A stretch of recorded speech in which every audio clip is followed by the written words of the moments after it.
Hi, I'm Kayla Towner from UBN. Have you ever started a research project where you weren't quite sure where to send your students to do the researching? There's so much misinformation, disinformation, or malinformation, you're not quite sure where to find those credible, reliable resources. But I have the answer for you.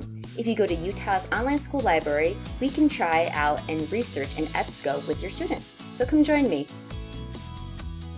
Here at ubn.org, we're going to scroll all the way to the bottom and check out Utah's online school library right here.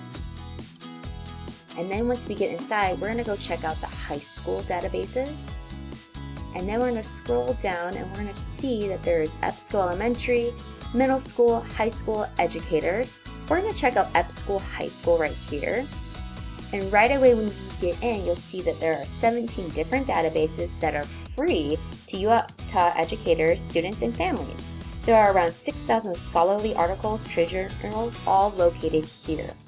At the top, you'll see Explorer, where you can explore all 17 databases with just one interface. However, if you want, you can go into more of a specific database, such as Academic Search Premier, Home Improvement Reference Center, Novel List K-8 Plus, Topic Search, Points of View Reference Center if you want to do a more specific search. But we're going to go check out Explorer High School right here. And once I click on it, when you get in here, you'll see that this interface looks a little bit different. Right away at the top, you'll see that you can search right here, just type it in.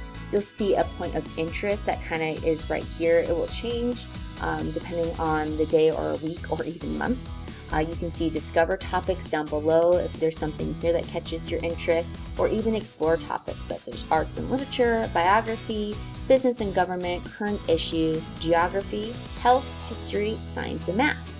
And then over here on the dashboard, you'll see that you can have an overview, projects, saved articles, books, academic journals, so on, various searches that you went through, and articles that you viewed.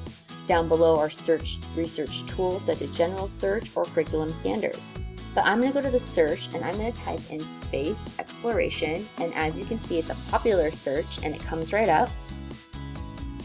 Then I can filter the articles if I want something more specific. So I can go here and it comes up on the side. So if I want online full text, maybe I want it peer reviewed, I want it in the past 12 months, I can choose a various lexile. So depending on where your lexile is or your students are, I'm just going to choose this one.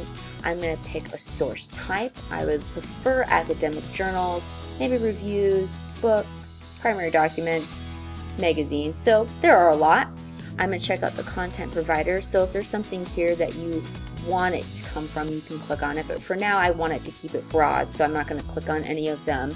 And I'm going to apply the filters. So once I do that, I'm going to see how many articles I get. And by what I chose, it was very limited. But that's okay. But I'm going to click on this first article here. And once I get in, you can see that I've already bookmarked this article. So I've saved it. So if I want to find it again, I can just go here to find articles related to space exploration. I can also copy the citation here. So if I want to copy it, I can copy to clipboard, or I can export it somewhere where I may need it later. I can add to a certain project if I have a project. I can share it. So if I can share it to my Google Drive, my Google Classroom, my Microsoft OneDrive, or I can create a permalink and send it to my LMS, or I can email it to myself.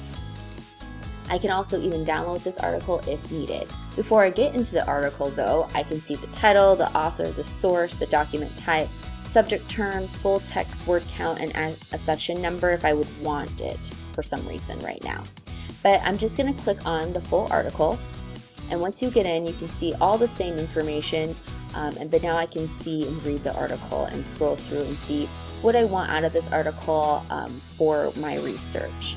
Now the difference you can see here is that when I highlight this, I don't get highlighting tools like I do in Gale Reference Collection, but that's okay. Different databases allow for different tools. So here is all the information here for you and your research. Now when you get done, I just got to click on the back arrow and it will bring me back to the space exploration. If that's not what I want anymore, I can just click here and it will bring me back to this main area as I've seen before. So if I were you, I would go check out Explorer to see what you and your students can research.